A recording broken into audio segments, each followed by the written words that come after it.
Komið sæl og velkomin í hádegisviðtalið. Eins og kom fram í fréttum hér áðan þá stendur til að stofna félagi Suðurlindir sem eru 3 sveitarfélög, Hafnarfjörður, Grindavík og Vogar framtíðar orkunýtingu á svæðinu. Gunnar Svavarsson, alþingismaður og bæjarfulltrúi í Hafnarfirði og stjórnarmaður í Hitaveitu Suðurnesja. Jú. Velkomin. Já, takk. Byrjum bara, hvaða félag er þetta? Hver hugmyndin á bakvið? Já, hugmyndin á bakvið þetta félag, hún má segja fæðist nú kannski svona í sumar þegar að sveitarfélögin þessi 3 og fleiri voru að ræða saman um orkumál á Suðurnesjunum í tengslu við Hitaveitu Suðurnesja og ýmsa þætti þar og við þarf sjálfsagt ekkert að fara í gegnum það hér en hins vegar svona rétt kannski að rifja upp að þá voru ákveðin sveitarfélög sem seldu sig út úr Hitaveitu Suðurnesja, meðal annars Grindavík og Vogar og Grindavík og Hafnarfjörður keyptu hlut ríkisins á móti Reykjanesbæ og seldu Orkuveitu Reykjavíkur og síðan stendur Hafnarfjörður frammi fyrir því að taka afstöðu til kauptilboðs sem Orkuveita Reykjavíkur hefur gert og við náðum svona sátt inn í Hitaveitu Suðurnesja í sumar með hluthafasamkomulag á milli Hafnarfjarðar Orkuveitunar Reykjanesbæjar og Geysi Green og það hluthafasamkomulag reyndist náttúrulega mjög vel núna þegar þessi hluti komu upp varandi rey og samruna við Geysi Green en það má kannski segja það að við höfum bara í sjálfu sér í Hafnarfirði eins og þetta snýra okkur verið í góðu samstarfi við Grindavík og Voga. Við vorum í sameiningar viðræðum við Voga og fórum yfir fjölmörg mál þar, deilumál þar, svona sveitarfélagamörk og jafnvel ýmis réttindi í auðlindum og það sama hefur við fyrir varðandi Grindavík og við í sjálfu sér settumst niður eftir að það má kannski segja eftir að niðurstaðan varðandi þorskheimildir varð ljós og Grindvíkingar einfaldlega bent á það að þeir þyrftu auðvitað að horfa til sinnar atvinnuuppbyggingar og hafa talað inn í það að orkan í þeirra sveitarfélagi eigi að einhverju leyti ef ekki öllu að nýtast í þágu þess sveitarfélags því að verðmæti liggur auðvitað í auðlindunum og nú er það kannski niðurstaðan kannski þessi að það virðist vera að það geti verið hver sem geti verið tilbúin í því að vinna orkuna en það sem skiptir máli hvar er skipulagsvaldið og hvar er ákvörðunin tekin hina eiginlegu auðlindir.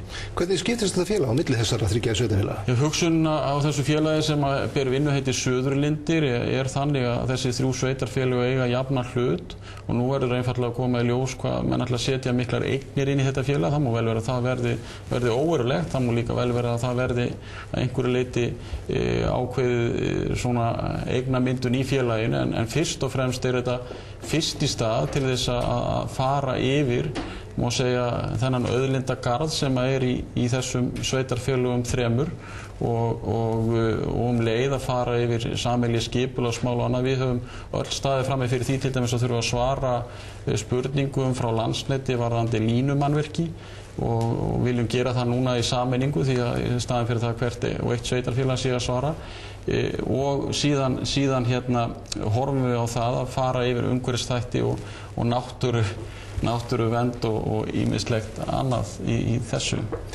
Það á að tryggja að þessar framtíðarorkulindir sé í almannaeigu. Er það þá alveg skýrt markmið og því verður ekkert breytt á okkur seinni stigum þegar koma einhver góð tilboð kannski? Já, er þetta alveg óendanleg ákvörðun? Nú get ég auðvitað bara að tala fyrir þá stjórnmálamenn sem eru í umræddum sveitarfélögum og vil ítreka það að í Grindavík þá er það í bæjarstjórninni þar þá er það Samfylkingin og Sjálfstæðisflokkur, Framsókn og Frjálslyndir sem að standa einhuga á bak við þetta. Í Vogunum þá eru það bæjarlistar það sem eru í raun og veru flokksmenn úr þessum 5 flokkum sem að sitja allavega á þingi og líka óháðir og í Hafnarfirði þá eru það Samfylkingin, Sjálfstæðisflokkur og Vinstri grænir. Þannig að þessir stjórnmálamenn sem hafa verið kjörnir í þessum 3 sveitarfélögum þeir allavega hugsa það þannig og horfa til framtíðar með það og síðan vil ég í þessu sambandi minna auðvitað á boðað lagafrumvarp sem að iðnaðarráðherra Össur Skarphéðinsson hefur talað fyrir þar sem að hann einmitt talar það og leggur áherslu á það að auðlindirnar sem slíkar þær séu í eigu almennings og í þágu almennings og leið að dreifikerfin þau geti verið í meiri hluta eigu hins opinbera eða almennings en vinnslan þarna á milli hún geti sem sagt verið í eigu einkaaðila og þar keppa menn og bara virk samkeppni. Það sem við erum að tryggja þessi 3 sveitarfélög og horfa á að við horfum inn í þetta má segja frumvarp og horfum inn í auðlindirnar og orkuna og segjum við viljum bara staldra við og skoða í hvað á þetta fara eins og Grindvíkingar benda á hvar verður þetta notað og svo kolli. Þýðir þetta, eitthvað hægt að segja það hvort að þetta þýði að menn svona fari sér hægt í nýtingu eða þýðir þetta aukna nýtingu á þessum auðlindum? Já, nú vil ég ekki tala það. Nýting sem slík, hún verður alltaf að ráðast af þeim verkefnum sem eru fyrir hendi og ekki hvað síst þeim leyfum sem eru veitt, hvort af hálfu ríkisins eða sveitarfélaga eða annara. Og við höfum auðvitað séð það að leyfisveitingar, þær eru mjög tímafrekar og það sem að þessi sveitarfélög einfaldlega að segja að við viljum horfa á þetta í sammenningu og vera í sjálfu sér ekki að deila það hvar jarðhitaréttindin eru og hvoru megi hryggjarður lenda, heldur einfaldlega að horfa svolítið svona út fyrir, má kannski segja, orkufyrirtækin og setjast niður og leggja fram sameiginlega stefnu þessi mál.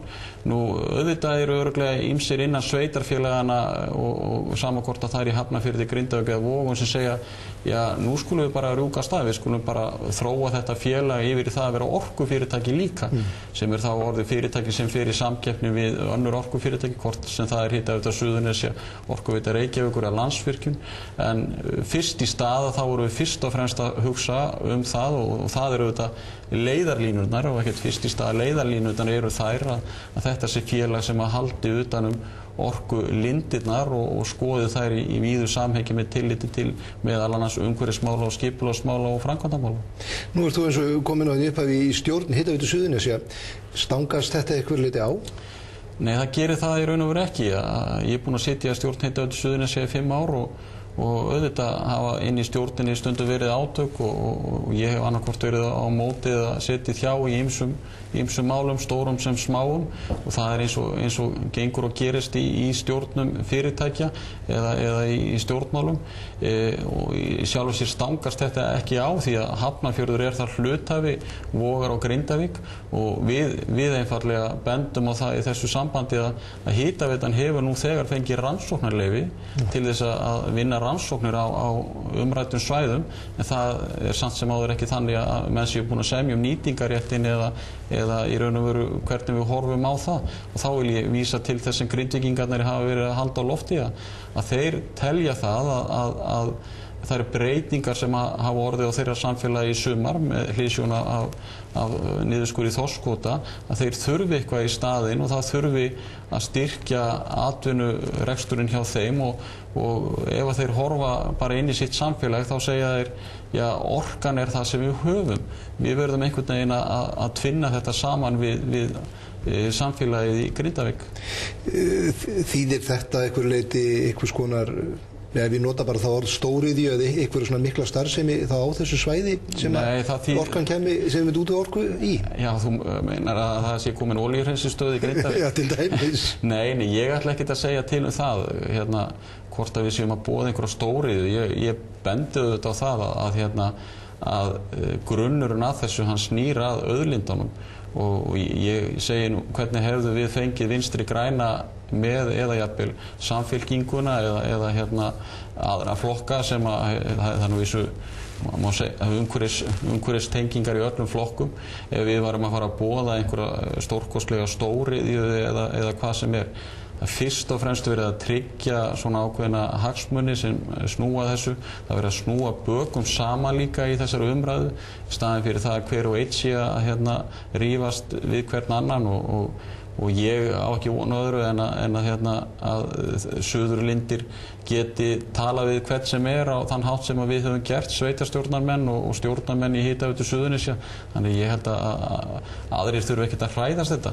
Þetta fyrst og fremst komið nýr vinkill í máli og ég bendi svolítið á það að stjórn Landsvirkjunar í síðustu viku benti á það að þeir vildu svolítið setja eggin í aðra körfu heldur en þeir hafa verið að gera og nú má kannski segja það að þessi 3 sveitarfélög séu þá að horfa á það að segja að við erum með orkuna.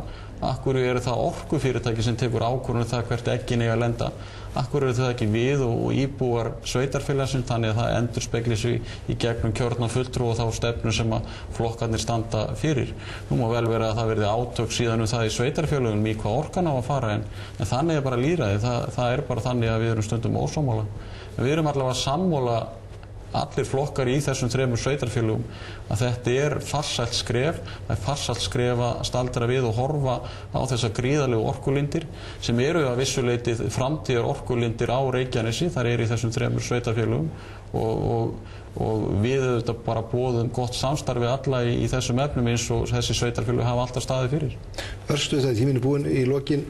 Hvenær verða Suðurlindir svona, hvað að segja, formlega orðna til? Já, auðvitað það þannig þegar menn setjast niður eins og í Vogunum í morgun og skrifa undir þessa viljayfirlýsingu, þá eru menn auðvitað í sjálfu sér búin að pakka lausninni saman og allir flokkar á því og síðan farið í formlegheitin og gengið frá og bæjarstjórunum 3 var falið að ganga frá þessu og menn geta gert það á nokkrum dögum eða vikum og það stefnt að því að hið formlega félag verið til í kringum áramótin.